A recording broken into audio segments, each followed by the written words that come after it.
नमस्कार दोस्तों, busy tutorial में आप सभी का स्वागत है। Under section 138 negotiable instrument act 1881 के तहत आपके ऊपर जो है लीगल कार्रवाई होगी, लीगल एक्शन इनिशिएट हो जाएगा, जिसके चलते आपका नोटिस जारी होगा, जो कि दिल्ली द्वारका कोर्ट की विजिटिंग का होगा या आपके नियर बाय जो भी कोर्ट है का होगा। तो अगर आप वहाँ पे विजिट नहीं करते हैं तो आपका नॉन अवेलेबल वारंट भी निकल सकता है। Hello hello. Good afternoon sir, Shahrukh बात कर रहा हूँ हीरो फिनकॉर्प से। हाँ जी, बोलिए। सर आपका पर्सनल लोन चल रहा है हमारी हीरो कंपनी से 4,30,000 का, जिसकी सर 3 महीने से किस्तें बाकी है। तो आज लास्ट डेट है ये पेमेंट का। आपका लीगल डिपार्टमेंट से कॉल आई है, आपको बता सकते हैं कब तक पेमेंट करेंगे? तो अभी थोड़ा टाइम लगेगा। कितना टाइम लगेगा सर बताइए। मेरे पास एक फंड इशू चल रहा है, टाइम लग जाएगा। मेडिकल इश्यू चल रहा है? फंड इशू चल रहा है, पीछे जॉबलेस हो गया था। ओके। मल्टी डेट है, इसकी वजह से दिक्कत आ गई है, तो अभी किसी का पेमेंट नहीं हो पाया है। तो ये पेमेंट कब तक करेंगे आप बताइए सर। तो अभी लगेगा थोड़ा टाइम, अरेंजमेंट को लगाओ, कुछ अरेंज होगा उसके बाद हो पाएगा। इस वीक में पॉसिबल है आपकी पेमेंट? हाँ जी। इस वीक में पॉसिबल है सर पेमेंट आपकी? नहीं सर, इस तारीख में पॉसिबल नहीं है। देखिए मैं आपको बता दूं, क्योंकि एक लीगल डिपार्टमेंट में किसी कस्टमर की प्रोफाइल आती है तो वो एनपीए में मूव करने के लिए आती है। नॉन परफॉर्मिंग एसेट का जो है सिविल पे आपकी टैग लग जाएगा आज अगर पेमेंट नहीं करते हैं तो। और एक बार एनपीए का टैग लग जाता है कस्टमर पे तो आपको जो है लोन लेने में भी दिक्कत होगी आगे। और हमारी हीरो फिनकॉर्प जो कंपनी है, Hero Fin under section 138 negotiable instrument act 1881 के तहत आपके ऊपर जो है लीगल कार्रवाई होगी, लीगल एक्शन इनिशिएट हो जाएगा, जिसके चलते आपका नोटिस जारी होगा, जो कि दिल्ली द्वारका कोर्ट की विजिटिंग का होगा या आपके नियर बाय जो भी कोर्ट है उसका होगा। तो अगर आप वहाँ पे विजिट नहीं करते हैं तो आपका नॉन अवेलेबल वारंट भी निकल सकता है। देखिए आगे के प्रोसीजर है, जब एनपीए का टैग लग जाता है कस्टमर पर। तो अभी हुआ नहीं है एनपीए का टैग, आज लास्ट डेट है। तो मैं इसलिए आपसे ये एक हफ्ता इसलिए कह रहा हूँ क्योंकि ये एक हफ्ता मैं होल्ड करके रख सकता हूँ आपका केस। उसके बाद देखिए आपका एक प्रोफाइल आगे फॉरवर्ड हो जाएगी एनपीए के लिए। अच्छा, मैं पेमेंट को मना नहीं कर रहा हूँ, एक्चुअली मेरा कुछ इशू आया है ज़्यादा। हेलो जी सर, सर, बोलिए सर। मेरा इशू है कि जो मेरा पेमेंट हिस्ट्री है बिल्कुल ओके था। एक्चुअली पिछले दो तीन महीने के दरमियान ना मेरी जॉब चली गई थी, ठीक है जी। तो जिसकी वजह से मेरा ये एक मेरा IDFC का PL है वो भी स्टक हो गया है, ये भी स्टक हो गया है, ठीक है। 3-4 कार्ड है वो भी स्टक हो गया है, ठीक है। तो अभी मेरी 3-4 महीने से किसी की पेमेंट नहीं हो पा रही है। मैंने टाइम मांगा है, ठीक है, या तो मैं टाइम लेके पेमेंट करूँगा, अदरवाइज नहीं तो मैं फिर सेटल करूँगा, ठीक है। तो ऐसा ऐसा ऐसा है कि मेरे पास अभी मेरे पास बिल्कुल पॉसिबल नहीं है। अगर कुछ अरेंजमेंट होगा तभी मैं कुछ कर पाऊंगा, ठीक है। मैंने पेमेंट को मना नहीं किया, पेमेंट करना है मेरे को, थोड़ा टाइम लगेगा। मैं सुझाव यही दे रहा हूँ, आप पेमेंट करना चाह रहे हैं, बहुत अच्छी बात है। और दूसरी बात सर एक्चुअली क्या है, जॉब मैं 10 साल से मेरा सर हिस्ट्री जो है, मैं कई कार्ड प्रॉपर चला करके 2-2 लाख की RBL की उसको प्रॉपर क्लोज करा के NOC लिया है। बजाज की OD था 5 लाख का, उसको भी पेमेंट करा के OD लिया है, तभी मेरा सिविल स्कोर भी अच्छा था, तभी आप लोगों ने भी दिया था मेरे को, ठीक है। लेकिन इस बीच मीनवाइल मेरा टाइम थोड़ा खराब आ गया, तो इसकी वजह से ये इशू वगैरह आ गया है, ठीक है। तो मैं आगे इसको पे करूँगा, थोड़ा टाइम लगेगा, अगर नहीं कर पाऊंगा तो फिर मैं इसको सेटल कराऊंगा, ठीक है। और इसको नहीं, सभी को सेटल ही कराऊंगा, क्योंकि मेरे ऊपर सर मेरी बात सुनिए, मेरे ऊपर तकरीबन इस डेट में 10 से 12 लाख का डेट में आ गया हूँ मैं, ठीक है। तो जिसके वजह से अब क्या है कि मैं सेटल ही करा पाऊंगा, लेकिन थोड़ा टाइम लगेगा सर। पेमेंट अरेंज करो उसके बाद ही, ठीक है। तो इसलिए मेरे को टाइम चाहिए, ठीक है। हेलो, बताइए सर कितना टाइम चाहिए आपको?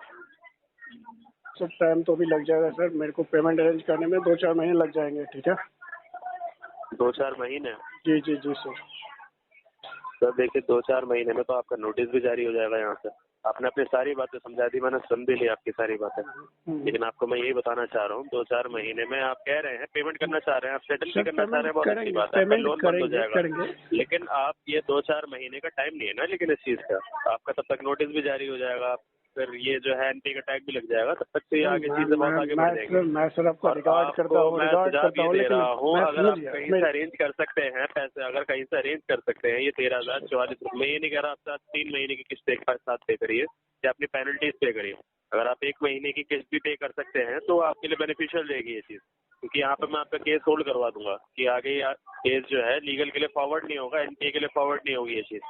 आप भी समझिए, मैं आपकी समझ रहा हूँ सारी बातें, थोड़ा आपका क्राइसिस चल रहा है फाइनेंशियल और थोड़ी प्रॉब्लम फेस कर रहे हैं, ये चीज हम समझते हैं, तभी कस्टमर पेमेंट नहीं करता, वरना अपनी कोई सिविल ऐसे ही खराब नहीं करता। सर मेरी बात लोन की जो है देखिए, लोन भी आपका जो है देखिए सितंबर से चलता आ रहा है, तो ये बहुत पुराना लोन लिया, अभी रिसेंटली लोन लिया आपका। जी सर रिसेंटली लिया, पहला किस्त मेरा टाइम से गया था, पहला किस्त मेरा बिल्कुल टाइमली गया था। पहला किस्त आपने टाइम से पे कर दिया, उसके बाद आपने छोड़ दिया, आपने सिविल भी खराब कर दिया, सिविल पे एक बार एनपीए का टैग लग गया तो आपके लिए प्रॉब्लम होगी। उसके बाद ही सर मेरा सारा कार्ड भी उसके बाद ही मेरा डिफॉल्ट हुआ है। एक पीएल IDFC का है, उसका भी सर 27 महीने से दे रहा था पूरा टाइमली, वो भी तभी। देखिए रमन जी, मैं आपको सुझाव ये दे रहा हूँ, मेरी बात समझिए, अगर आप कहीं से अरेंज कर सकते हैं एक किस्त तो आपके लिए बहुत बेनिफिशियल रहेगी चीज, क्योंकि मैं इस केस आपका होल्ड करवा दूं। आप ये चीज नहीं समझ रहे, एक्चुअली क्या है मैटर यहाँ पे हो चुका है सर, एक्चुअली क्या है, मेरी मार्केट में भी जहाँ से लेना था मैंने उनसे भी ऑलरेडी कुछ ले लिया हुआ है, तो उधर भी अभी पॉसिबल नहीं है सर। ठीक है, मैं यही अरेंज में लगा हूँ कि कुछ मेरे को फंड आए, मैं फंड लेकर के इसको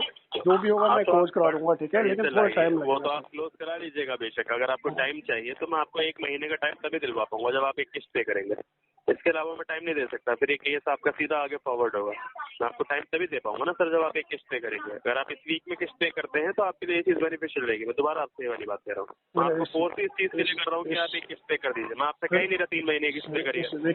इस वीक में मेरे पास पॉसिबल अभी है नहीं, बट मैं फिर भी ट्राई कर सकता हूँ सर। ठीक है, अदरवाइज टाइम लग जाएगा सर। ठीक है, अब ट्राई करिए सर, मैं मना नहीं कर रहा, देखिए कीमत करिए, चलिए मैं कर रहा हूँ फॉरवर्ड। देखिए 2 मिनट लगते हैं इन चीजों में, लेकिन नहीं मैं समझ गया सर, पता मैं भी प्रॉब्लम समझ के ये वाली बात आपको सुझाव दूंगा ना कि हाँ जी आप कर लीजिए।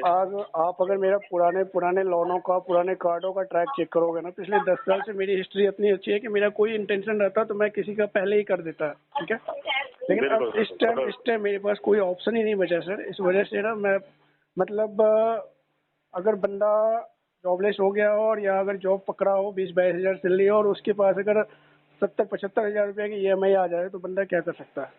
ये चीज़ हो गई मेरे साथ। ठीक है सर, 4 बैंकों की मेरी क्रेडिट कार्ड डिफॉल्ट हो चुकी है, 2 मेरा PL है, एक आपका है, एक ही है, बाकी जो पुराना था वो मैं सारा पहले क्लोज कर दिया, सारे के NOC है मेरे पास। ठीक है, तो इस टाइम मेरे साथ ये मुसीबत आ गई है। ठीक है, हेलो तो मैं कह रहा हूँ सर इस वीक पॉसिबल है आपका? हाँ जी, मैं कह रहा हूँ आपका इस वीक जो है एक किस्त पे करने का पॉसिबल है तो मुझे बता दीजिए। देखिए आप, मैं केस अभी 1 हफ्ते के लिए होल्ड करके रखता हूँ ये सर। इस वीक नहीं पॉसिबल है तुरंत, फिर भी मैं ट्राई करता हूँ, कुछ पॉसिबल हो पाया तो मैं करवा सकता हूँ, अदरवाइज सर आप मेरे को टाइम दीजिए, मैं इसका जो भी होगा करूँगा। ठीक है, नहीं मैं इस वीक तक का टाइम दे सकता हूँ आपको, इससे ज़्यादा देखिए फिर ये केस मेरे पास नहीं रहेगा, मैं इससे ज़्यादा टाइम नहीं दे पाऊंगा ना सर आपको। नहीं अगर मैं इसको फिर सेटल कराना चाहूँ फिर उसका क्या हिसाब किताब है? सेटल आप देखिए, अगर आप एक किस्त भी पे नहीं कर पा रहे हैं अभी तो आप सेटल, मेरे को नहीं लगता आप अभी तो सर सेटल अभी करेंगे। तुरंत तो है नहीं, मैं आपको ऐसे नहीं बोलूँ। ठीक है, अभी तुरंत तो मेरे पास है नहीं, पैसे मेरे से कहीं अरेंज हो पाएंगे तभी बताऊंगा ना जब आप सेटल करना चाह रहे हैं, विलिंग है अगर आप उस चीज के लिए, तो मैं तभी आपको उस चीज की इन्फॉर्मेशन देता हूँ। देखो सर, विलिंग तो सर मेरे को करना ही पड़ेगा, क्योंकि अभी मेरे पास जितने हैं उतना मेरे बस से ही बाहर है। ठीक है, क्योंकि एक अगर आपका लोन रहता तो मैं किसी तरह से पे भी कर देता या मैं भी किसी तरह से कुछ करता, लेकिन अब मेरे पास सोर्स कहीं से है नहीं और लोन इतने सारे हैं कि मैं मल्टी डेट की वजह से काफ़ी ज़्यादा परेशान हो चुका हूँ। ठीक है, तो ये पॉसिबल नहीं है आपकी पेमेंट, ये बता दीजिए मेरे को। नहीं सर अभी इतना जल्दी नहीं है, फिर भी मैं इसके लिए ट्राई कर रहा हूँ, अदरवाइज मेरे को आप ट्राई करिए, मैं व्हाट्सएप पे आपको मैसेज कर रहा हूँ, अगर आपकी पेमेंट हो जाती है 1 महीने की तो मुझे यहाँ पे सेंड कर दीजिएगा अपना पेमेंट का स्क्रीनशॉट। मैं अपडेट कर दूंगा कि आपकी पेमेंट हो गई है और ये चीज़ मैं रुकवा दूंगा, आपका जो लीगल इनिशिएट होने के लिए रुका हुआ है। अपना व्हाट्सएप नंबर दीजिए मुझे। व्हाट्सएप तो सर मैं यूज नहीं करता, मेल ID मेरे आपके रिकॉर्ड में मेल ID है ना। व्हाट्सएप यूज नहीं करते आप, पेमेंट कैसे करते हैं सारे? आप इतना कुछ करते हैं, नहीं वो तो सर मेरा आपका जो मल्टीपल लोन चल रहे हैं, आपको सारी चीजों की नॉलेज है, तो आप व्हाट्सएप क्यों नहीं यूज कर रहे हैं? सर वो मेरा सर नेट बैंकिंग था सारा, जो भी है ना नेट बैंकिंग था। तो कोई बंदा नेट बैंकिंग यूज कर रहा है, UPI यूज कर रहा है, तो व्हाट्सएप क्यों नहीं यूज कर सकता? व्हाट्सएप नहीं यूज कर रहा हूँ। व्हाट्सएप अगर आपके पास है तो मेरे को व्हाट्सएप दे दीजिए, यहाँ पे मैसेज कर नहीं देता हूँ। आपके पास मेरा मेल ID है ना, मेल ID मेरे पास नहीं है आपका मेल ID। तो नहीं, आप क्या पेमेंट लिंक भेजेंगे मेरे को क्या? पेमेंट लिंक नहीं भेजूंगा, मैं आपसे कह रहा हूँ अगर आप विलिंग होंगे तो मुझे मैसेज कर दीजिएगा। मैं यहाँ पे जो है आपको या तो लिंक भेज दूंगा पेमेंट की, पेमेंट लिंक तो मेरे साथ पेमेंट लिंक तो आप मेरे को नॉर्मल मैसेज पे ही भेज सकते हैं, अदरवाइज मेरे को मेल कीजिए, क्योंकि व्हाट्सएप के थ्रू पहले भी मेरा 1-2 बार फ्रॉड हो गया था, तब से मैंने व्हाट्सएप बंद कर चुका है। ठीक है, व्हाट्सएप पे मेरे साथ फ्रॉड वगैरह हो गया था, उसके बाद मैं व्हाट्सएप यूज नहीं कर रहा हूँ। चलिए मैं अपडेट कर देता हूँ सर, बेशक मैं अपडेट कर देता हूँ। यहाँ पे आपके व्हाट्सएप भी नहीं है, आप व्हाट्सएप भी नहीं देना चाह रहे हैं, मैं अपडेट कर देता हूँ। स्पीक आपका पॉसिबल मेल आईडी, अगर मेल आईडी चाहिए तो आप नोट कर लीजिए, अदरवाइज आपके पास रजिस्टर भी है मेरा मेल आईडी। मेल आईडी में आपका करके क्या करूँ, एक बात बताइए। मेल आईडी दे रहे हैं, सारी चीजें कर रहे हैं, आपको लिंक के बारे में पता है, पेमेंट लिंक होती है, आप व्हाट्सएप नहीं देना चाह रहे हैं। शेयर यहाँ पे पेमेंट मैं केस फॉरवर्ड कर देता हूँ, पेमेंट आपका केस फॉरवर्ड कर देता हूँ सर। आप पेमेंट करना चाह रहे हैं, 2-3 महीने का टाइम नहीं है मेरे पास, मैं केस आपका आगे फॉरवर्ड कर रहा हूँ। जिसके चलते आपका जो है केस, आपका ये जो प्रोफाइल है आपकी, मैं आगे फॉरवर्ड कर रहा हूँ, जिसके चलते आपका जो है एनपी का टैग लग जाएगा सिविल पे, और ये जो है आपका लीगल जो है जो भी इनिशिएट होगा ये आगे से प्रोसीड हो जाएगा। ये इसलिए होना तो फिर भी सेटल ही है, होना तो फिर भी सेटल ही है, तो वो चीज का कोई फायदा नहीं है ना जब सेटल आप कर रहे हैं 2-3 महीने बाद। कस्टमर की मजबूरी भी समझिए ना, जब मैंने आपको सारी मजबूरी बताई फिर तो मैंने बताई। 10 मिनट से आपकी मजबूरी सुन रहा हूँ मैं, आपकी सारी चीजें समझ रहा हूँ, और आपसे कह रहा हूँ कि आप या तो मुझे इस वीक का टाइम भी दे दिया आपको, आप इस वीक में पेमेंट भी नहीं करना चाह रहे। सर अब मेरी बात सुनिए, ऐसा तो है नहीं कि मेरे पास पेमेंट पड़ा है और मैं नहीं करना चाह रहा हूँ। ठीक है, अगर आपको इस वीक का मैं टाइम दे दूँ, पैसे तो होने चाहिए मेरे पास। ठीक है ना, मैंने तभी टाइम मांगा है। ठीक है, इस वीक का टाइम मांग रहे हैं आप उससे? सर इस वीक का मैं प्रॉमिस नहीं कर रहा हूँ, मैंने आपको बोला मैं ट्राई कर सकता हूँ। ठीक है, अदरवाइज मेरे को कॉल बैक आपको तभी करूंगा, कॉल बैक आपको इस वीक में दोबारा करूंगा जब आप टाइम मांगेंगे मुझसे इस वीक। अगर आप इस वीक का पॉसिबल है आपका कहीं से अरेंज करके, तो मैं आपको 1 या 2 दिन में कॉल करूंगा, आप मुझे बता दीजिएगा पेमेंट हो गई। नहीं, कॉल का कर लीजिए आप, कॉल कोई दिक्कत नहीं है, कॉल मैं हमेशा पिक करता हूँ। कॉल करके फायदा क्या जब आप पेमेंट नहीं कर? एक बात बताइए, कॉल करके तो मैं अपना टाइम वेस्ट करूँ या आपका टाइम वेस्ट करूँ? आप पेमेंट के लिए विलिंग है तो बताइए इस वीक में, तो मैं कॉल करता हूँ। पेमेंट के लिए तो मैं बिल्कुल आपको बोल रहा हूँ, पेमेंट के लिए तो मैं बिल्कुल ही विलिंग, अभी भी और पहले भी था अभी भी हूँ, लेकिन पैसे हो तभी पेमेंट हो पाएगी ना। हाँ तो पैसे नहीं है ना आपके पास, तो मैं तभी तो आगे फॉरवर्ड कर रहा हूँ आपका केस। ठीक है सर, फिर कर दीजिए, और क्या बोल सकता हूँ। जब मैंने आपको ये भी बताया कि मेरे को टाइम चाहिए, मैं सेटल भी कराना हूँ, टाइम चाहिए, मैं सब कुछ मैं टाइम नहीं दे सकता सर आपको। ठीक है सर, फिर आप टाइम नहीं दे सकता, 1 हफ्ते से ज्यादा। ठीक है सर। दोस्तों मेरे द्वारा दी गई जानकारी अगर आपको अच्छी लगती हो, वीडियो को लाइक करें, दोस्तों के साथ शेयर करें, और चैनल को अभी तक सब्सक्राइब नहीं किया तो प्लीज सब्सक्राइब करें। मिलता है अगले वीडियो में, तब तक के लिए जय हिंद, वंदे मातरम।